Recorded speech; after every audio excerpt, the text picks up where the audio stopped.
ਅੱਛਾ ਜੀ ਹਕੀਮ ਸਾਹਿਬ, ਇੱਕ ਬਿਮਾਰੀ ਹੁੰਦੀ ਮੂੰਹ ਸੜੀ ਜਿਹਨੂੰ ਕਹਿੰਦੇ, ਉਹ ਕੀ ਹੁੰਦੀ ਹੈ ਤੇ ਉਹਦਾ ਕੀ ਇਲਾਜ ਹੈ? ਮੂੰਹ ਸੜੀ ਇਹ ਹੁੰਦੀ ਹੈ ਜੀ ਕਿ ਮੱਝ ਦਾ ਤੁਸੀਂ ਪਹਿਲੇ ਦੇਖਣਾ ਕਿ ਮੱਝ ਦਾ ਥਣ ਗਰਮ ਹੈ।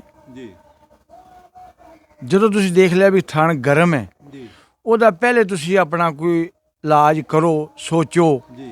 ਕਿ ਸਾਡੀ ਮੱਝ ਦਾ ਇੱਕ ਥਣ ਗਰਮ ਹੈ, ਦੂਜੇ ਥਣ ਸਹੀ ਨੇ। ਹਾਂਜੀ। ਉਹਨੂੰ ਤੁਸੀਂ ਕਾੜਾ ਬਣਾ ਕੇ ਗੁੜ ਦਾ ਤੇ ਦੇਸੀ ਘਿਓ ਦਾ ਦਵੋ। ਦੇਸੀ ਘਿਓ ਤੇ ਗੁੜ। ਹਾਂਜੀ। ਦੇਸੀ ਘਿਓ ਦਾ ਫੇਰ ਆ ਗਿਆ ਚਲੋ ਤੇਲ ਹੀ ਪਾ ਲਓ। ਤੇਲ ਪਾ ਲਓ। ਅੱਛਾ ਜੀ। ਤੇ ਇਹ ਜਿਹੜੀ ਤੁਹਾਨੂੰ ਮੈਂ ਅੰਬਰ ਬੇਲ ਦੱਸੀ ਹੈ, ਅੰਬਰ ਬੇਲ ਇਸ ਕੰਮ ਵੀ ਆਉਂਦੀ ਹੈ। ਅੱਛਾ ਜੀ। ਅਮਰਬੇਲ ਕਿਦਾਂ ਦੇਣੀ ਹੈ? ਇਸੇ ਤਰ੍ਹਾਂ ਕਾੜਾ ਬਣਾ ਕੇ ਅੰਬਰ ਬੇਲ ਨੂੰ ਕੁੱਟ ਲੈਣਾ, ਕੁੱਟ ਕੇ ਕਾੜਾ ਬਣਾ ਕੇ ਮਿੱਠਾ ਛਿੱਠਾ ਪਾ ਕੇ ਗੁੜ ਗੜ ਪਾ ਕੇ ਹਾਂਜੀ। ਤੇ ਉਹ ਤੁਸੀਂ ਅੰਬਰ ਬੇਲ ਦੇਣੀ ਹੈ। ਇਹ ਅਮਰਬੇਲ ਹੋ ਗਈ। ਹਾਂਜੀ। ਅੱਛਾ ਜੀ। ਕਿ ਜੇ ਨਹੀਂ ਉਹ ਹਟੀ ਤੇ ਮੂੰਹ ਸੜੀ ਦਾਣਾ ਅੱਗੇ ਆ ਗਿਆ, ਹਾਂਜੀ। ਤੁਸੀਂ ਛਟਾਂਕੀ, ਕੋਈ ਮੇਵਾ ਬੋਲਦੇ ਨੇ, ਕੋਈ ਦਾਖਾਂ ਬੋਲਦੇ ਨੇ, ਕੋਈ ਸੌਗੀ ਸੌਗੀ ਬੋਲਦੇ, ਆਪੋ ਆਪਣੀਆਂ ਬੋਲੀਆਂ ਨੇ। ਹਾਂਜੀ। ਤੁਸੀਂ ਉਹ ਸਿਓਗੀ ਲੈ ਲੈਣੀ ਹੈ, ਇੱਕ ਛਟਾਂਕ, ਹਾਂਜੀ। ਉਹਦੀ ਕੁੰਡੀ ਦੇ ਵਿੱਚ ਮਸਲਨ ਕਿਤੇ ਚੱਠੂ ਦੇ ਵਿੱਚ ਮਲਮ ਬਣਾ ਲੈਣੀ ਹੈ। ਠੀਕ ਹੈ ਜੀ। ਖੂਬ ਮਲਮ ਬਣਾ ਕੇ ਹਾਂਜੀ। ਟਾਕੀ ਲੈ ਲੈਣੀ ਹੈ, ਚੌੜੀ ਟਾਕੀ ਦੇ ਉੱਤੇ ਉਹਦੀ ਟਿੱਕੀ ਬਣਾ ਕੇ ਰੱਖ ਦੇਣੀ ਹੈ, ਉਹਦੇ ਥਣ ਦੇ ਉੱਤੇ ਬੰਨ੍ਹ ਦੇਣੀ ਹੈ। ਠੀਕ ਹੈ।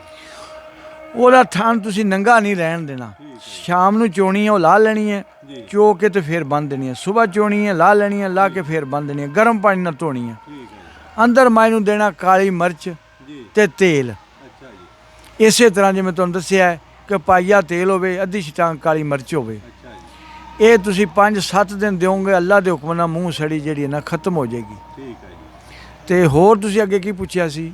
ਮਾਤਾ। ਮਾਤਾ। ਹਾਂਜੀ। ਮਾਤਾ ਜੀ ਇਸ ਤਰ੍ਹਾਂ ਹੁੰਦੀ ਹੈ ਕਿ ਇੱਕ ਤੇ ਮਾਤਾ ਹੋ ਜਾਂਦੀ ਹੈ ਬਾਹਰ, ਹਾਂਜੀ। ਉਹ ਡੰਗਰ ਦੇ ਥਣ ਸੁੱਜ ਜਾਂਦੇ ਨੇ, ਡੰਗਰ ਦੇ ਬੁੱਲ ਸੁੱਜ ਜਾਂਦੇ ਨੇ, ਡੰਗਰ ਦੀਆਂ ਅੱਖਾਂ ਸੁੱਜ ਜਾਂਦੀਆਂ ਨੇ, ਹਾਂਜੀ। ਪਿੱਛਾ ਉਹ ਸੁੱਜ ਜਾਂਦਾ, ਸਾਰਾ ਬੰਦਾ ਪਰੇਸ਼ਾਨ ਹੋ ਜਾਂਦਾ ਹੈ ਜੀ। ਵੀ ਇਹ ਕੀ ਹੋ ਗਿਆ। ਹਾਂਜੀ। ਉਹਨੂੰ ਤੁਸੀਂ ਲੈਣੀ ਅੱਧਾ ਕਿਲੋ ਗਿਰੀ। ਅੱਛਾ ਜੀ। ਗਿਰੀ ਨੂੰ ਕੁੱਟ ਕੇ ਗੁੜ ਦੇ ਵਿੱਚ ਦੇ ਦਿਓ ਤੇ ਅੱਲਾ ਦੇ ਹੁਕਮ ਨਾਲ 10 ਮਿੰਟਾਂ ਦੇ ਵਿੱਚ ਉਹ ਖਤਮ ਹੋ ਜਾਏਗੀ। ਅੱਛਾ ਜੀ। ਅਗਰ ਮਾਤਾ ਹੋ ਗਈ ਅੰਦਰ, ਜੀ। ਉਹਦੇ ਨਾਲ ਮੱਝ ਮੋਕ ਮਾਰੇਗੀ, ਹਾਂਜੀ। ਬਹੁਤ ਜ਼ਿਆਦੀ ਮੋਕ ਮਾਰੇਗੀ। ਜੀ। ਤੁਸੀਂ ਕਹੋਗੇ ਇਹਨੂੰ ਹੋ ਗਿਆ ਜ਼ਹਿਰਬਾਦ। ਹਾਂਜੀ। ਤੁਸੀਂ ਫਿਰ ਉਹਨੂੰ ਦਿਓਗੇ ਹਰੀਆਂ ਮਿਰਚਾਂ, ਕਾਲੀਆਂ ਮਿਰਚਾਂ, ਲਾਲ ਮਿਰਚਾਂ ਤੇ ਦੱਸੀ ਜਾਣਗੇ, ਮਤਲਬ ਟੀਕੇ ਡਾਕਟਰ ਵੀ ਲਵਾਈ ਜਾਣਗੇ, ਬੰਦੇ ਵੀ ਦੱਸੀ ਜਾਣਗੇ ਜੀ ਇਹਨੂੰ ਲਾਲ ਮਿਰਚਾਂ ਦੇਵੋ। ਜੀ। ਉਹਦਾ ਬੇੜਾ ਗਰਕ ਹੋ ਜਾਏਗਾ। ਅੱਛਾ। ਉਹਦੇ ਤੇ ਅੰਦਰ ਅੱਗੇ ਹੀ ਮਾਤਾ ਹੈ। ਅੱਛਾ ਜੀ। ਉਹਨੂੰ ਤੁਸੀਂ ਦੇਣੀ ਹੈ ਮੂੰਗੀ ਜੀ। ਕਿਲੋ ਮਾਂ ਜੀ।